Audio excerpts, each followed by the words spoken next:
Okay, bismillahirrahmanirrahim. Assalamualaikum warahmatullahi wabarakatuh. Apa khabar anak-anak murid cikgu tahun 6? Pada hari ini kita akan belajar tajuk ke-11 iaitu buruj. Okey. Kita baca bintang-bintang kelihatan berkelipan di langit pada waktu malam. Bagaimanakah bintang-bintang dapat dikenal pasti kedudukannya di langit pada waktu malam? Apakah corak gugusan bintang yang dapat kamu perhatikan dalam gambar ini? Okey, dalam ni adalah bintang yang membentuk sebuah corak. Kamu dah tengok tak? Kamu tengok bintang macam tu je kan? Okey, sebenarnya bintang-bintang ni dia berbentuk corak yang tertentu di waktu malam dan bintang-bintang ini ada kegunaannya kepada kita. Dia sangat berguna pada kita pada waktu dahulu. Sekarang ni kita ada teknologi Sebelum kita ada teknologi, kita menggunakan bintang-bintang ini untuk tujuan-tujuan yang tertentu. Apa tujuan dia? Okey, kita akan baca seterusnya. Okey, apakah buruj? Cuba kamu perhatikan ke arah langit pada waktu malam. Bintang-bintang akan kelihatan dengan jelas pada malam yang gelap, tidak berawan dan semasa bulan tidak kelihatan.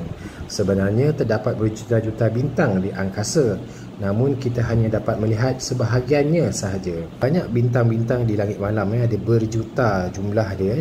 Cuma yang kita nampak hanyalah beberapa sahaja. Okey. Apabila gugusan bintang tertentu disambungkan dengan garisan, maka corak tertentu seperti gambar di bawah akan terbentuk. Okay. Bintang-bintang ni di waktu malam ni digunakan oleh orang-orang dululah. Zaman dulu kan digunakan. Ini adalah teknologi orang zaman dahulu. Dia akan sambungkan untuk memudahkan dia untuk mengingat bentuk-bentuk ni. Dia akan sambungkan titik-titik ni dan didapati, oh, bintang-bintang ni bila sambung dia akan membentuk bentuk-bentuk tertentu. Contohnya yang ni. Cuba cari corak-corak bintang gambar langit di atas. Bintang pada gambar langit di atas. Okey, yang ni bintang ni, ini adalah kita sambungkan dia akan bentuk macam ni. Kalau yang ni pula, kalau kita sambungkan dia ada bentuk macam ni. Okey. Apakah nama bentuk-bentuk ni? Cuba kamu lihat di langit. Adakah terdapat corak-corak yang lain? Cikgu, saya lihat ada 2 corak bintang di langit. Corak yang itu seperti senduk.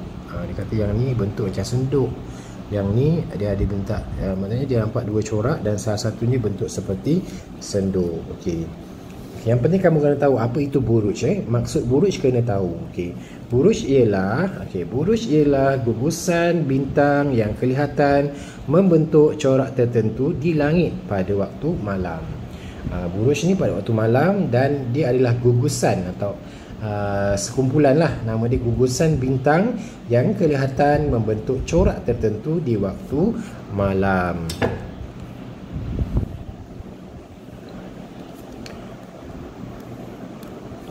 Buruj di langit malam. Buruj kelihatan seperti bintang-bintang yang membentuk corak-corak yang menarik di langit pada waktu malam. Tetapi sebenarnya corak-corak ini hanya terbentuk apabila kita melihatnya dari bumi. Secara semula jadinya, corak tersebut tidak wujud di ruang angkasa. Maksudnya secara semula jadi dia tak ada bentuk corak pun. Dia tak adalah sengaja nak membentuk corak tu supaya awak tengok kan. Ia hanyalah kita yang buat. Kita yang menafsirkan dia sebagai bentuk-bentuk tertentu. Perhatikan langit di waktu malam. Apakah corak buruj yang mudah dilihat? Okey. Tengok ni dia tunjukkan gambar buruj ni. Banyak sungguh buruj di langit. Buruj yang mana satukah mudah dilihat, cikgu? Antara buruj-buruj di langit terdapat 4 buruj yang mudah dilihat. Bagaimanakah rupa corak buruj tersebut? Ada 4 buruj yang kamu kena tahu. Okey, apakah buruj? Buruj apa yang kamu kena tahu? Okey, kenali buruj. Kedudukan Malaysia terletak di garisan khatulistiwa. Tahu khatulistiwa? Okey, khatulistiwa ni macam ni. Okey, ni Malaysia. Khatulistiwa ni kat tengah-tengah ni khatulistiwa ni. Okey, garisan kat sini. Ni Malaysia lah. Ni garisan khatulistiwa. Maknanya kita ni berada di garisan ini. Kita bukan kat sini, kita bukan kat sini, kita bukan kat sini, kita bukan kat sini, kita bukan kat sini. Tapi kita di kawasan tengah-tengah. Garisan nama dia khatulistiwa. Sebabkan kita ada kat sini, kawasan kita sentiasa tengok. kan kawasan sini adalah paling dekat dengan matahari sebab dia paling hujung kat sini kan. Jadi kita sentiasa mengalami panas dan lembap kan sepanjang tahun. Okey. Kedudukan Malaysia terletak di garisan khatulistiwa. Jadi kita dapat melihat buruj-buruj di kedua-dua hemisfera utara dan hemisfera selatan. Okey. Hemisfera utara, hemisfera selatan ni ialah yang ni. Sfera ialah satu bentuk bola kan. Sfera. Hemisfera ialah separuh sfera. Senang cerita sfera ialah satu bulatan macam ni, bola ni. Hemisfera ialah separuh sfera. Hemisfera utara yang sebelah atas. Hemisfera utara. Hemisfera selatan yang belah bawah. Hemisfera selatan. Jadi sebabkan kita terletak di garisan khatulistiwa ni, kita boleh nampak semua buruj yang ada di hemisfera utara dan juga hemisfera selatan. Okey. Jadi kita bertuah lah, kita boleh tengok empat buruj ni. Okey, apakah buruj yang kamu kena tahu? Buruj ada banyak, tapi untuk tahun 6 kamu hanya perlu tahu 4 buruj sahaja. Okey, buruj yang pertama ialah nama dia buruj berlantik. Buruj kedua nama dia buruj pari. Okey, ini berlantik, ini adalah pari. Okey, buruj Scorpio, Scorpion bentuk kalajengking ni Scorpio. Buruj biduk, buruj biduk yang ni. Okey. Okay, kita baca yang pertama, buruj berlantik. Buruj berlantik ialah salah satu buruj yang paling menonjol di langit pada waktu malam. Berlantik membentuk corak seperti seorang pemburu yang memakai tali pinggang dan tergantung sebilah pedang. Okay, dia nampak macam seorang pemburu yang ada tali pinggang, ada titik 3 ni, dan tergantung sebilah pedang. Okey, ada pedang ni. Okey. Buruj berlantik muncul di langit pada waktu malam di antara hemisfera utara dan selatan. Okey. Kena tahu buruj berlantik ni antara hemisfera utara dan selatan, antara tengah-tengah ni lah. Okey, kat sini ada antara ni, maknanya buruj berlantik kat tengah-tengah antara hemisfera utara dan selatan.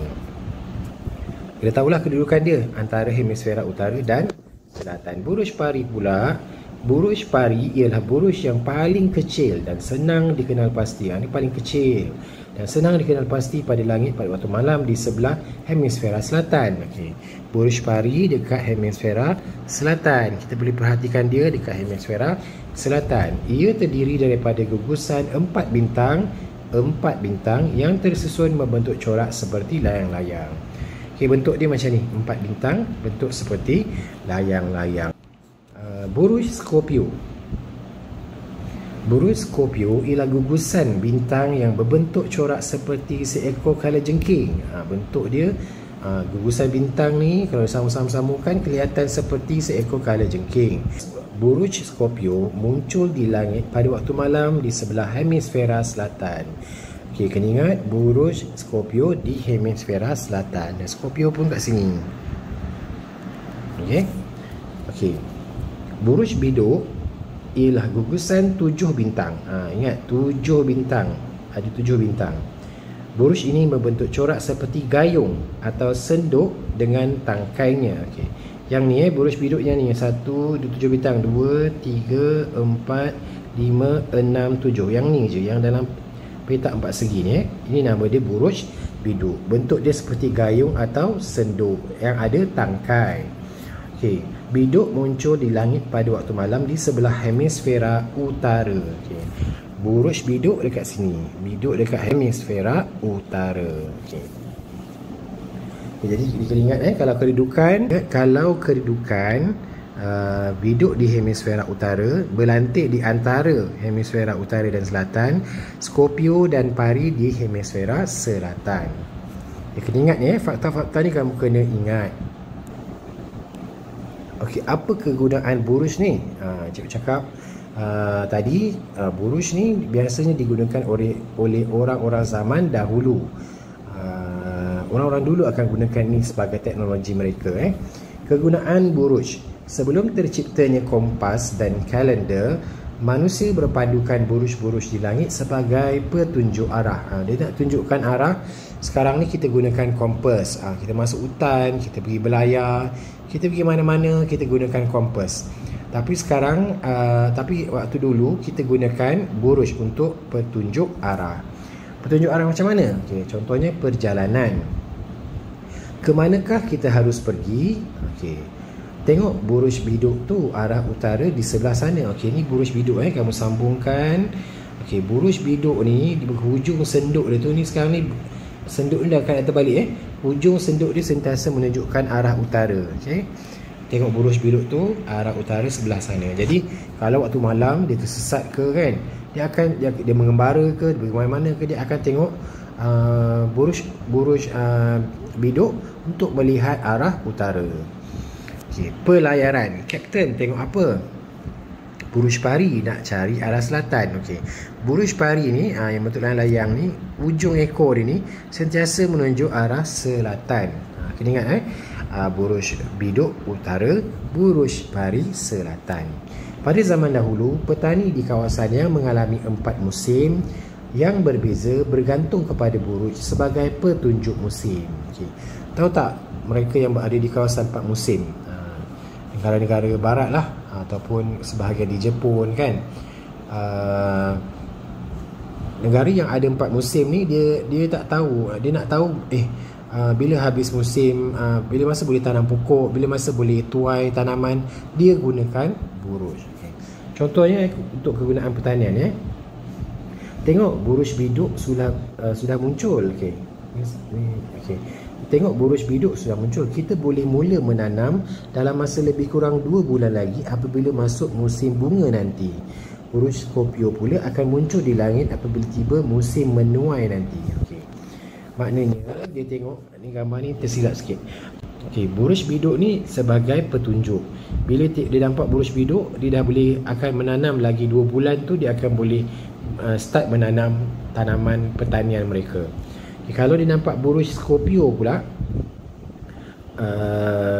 bila dia nampak dia dah tanam pokok, lepas tu dia dah tanam tanaman-tanaman dia, lepas tu bila tiba pula dia nampak waktu malam tu, diperhatikan ada buruj Scorpio, maknanya dia dah boleh mula menuai hasil tanaman dia. Jadi dia tengoklah, maksudnya dia boleh gunakan buruj tu untuk menentukan jangka masa pokok tu boleh ditanam dan dituai. Jadi maksudnya dia akan jadi buruj biduk sebagai petunjuk musim menanam. Buruj Scorpio pula ialah petunjuk untuk musim menuai. Okey, kerja hari ni kamu kena lukis ni lukis satu muka surat satu buruj. Satu muka surat nota tu, satu muka surat satu buruj. Lukiskan buruj biduk. Ingat ada 7 bintang, sambungkan, tunjukkan mana arah utara. Okey. Lukiskan buruj berlantik. Ada berapa bintang ni kamu kira sebiji macam ni, lukiskan dan sambungkan. Buruj pari ada 4 bintang, sambungkan dan tunjukkan arah selatan.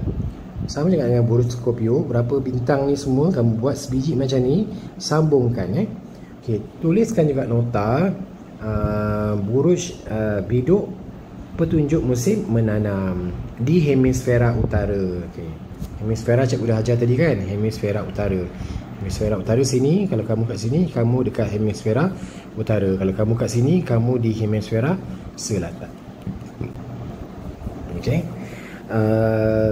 Scorpio tadi petunjuk musim menuai di hemisfera utara. Kenapa kita sebut dua-dua di hemisfera utara? Okey, sebab penduduk yang masyarakat manusia yang menggunakannya untuk musim menanam ialah mereka yang tinggal di hemisfera utara. Okey, yang dia gunakan kedua-dua buruj ni untuk petunjuk musim. Okey, petunjuk arah yang mana? Petunjuk arah kita boleh tahu daripada pari ataupun biduk. Jadi sekarang ni kalau dia tunjukkan kat sini, yang ni utara, kamu tahu tak yang mana selatan? Kalau kamu katakan kamu tersesat dalam hutan, kamu nampak buruj ni tapi kamu tak ada kompas. Apa kamu akan gunakan? Okey, maknanya kalau selatan, yang lawan kat sini lah bawah ni selatan. Kan? Okey, kalau yang barat kat mana? Barat kat kiri ni. Timur kat mana? Timur dekat kanan. Okey. Ni pun sama, selatan. Macam nak tahu utara? Utara kat atas dia. Timur kat mana? Timur dekat kanan dia. Barat kat mana? Barat dekat kiri dia. Okey. Jadi kerja rumah kamu untuk hari ni, kalau kamu lukis ni, lukis lawa-lawa cantik-cantik. Kalau boleh background ni ikutlah, kalau nak hitam ke tak nak hitam pun tak apa, tapi yang penting cikgu nak tahu, cikgu nak kamu buat ni ikut bilangan bintang yang ada dan sambungkan. Ingat, tulis juga ni. Apakah maksud buruj? Buruj ialah gugusan bintang yang kelihatan membentuk sesuatu corak tertentu di langit malam. Kegunaan buruj ialah petunjuk arah dan juga petunjuk musim. Okey, senang kan? Okey, itu sahaja.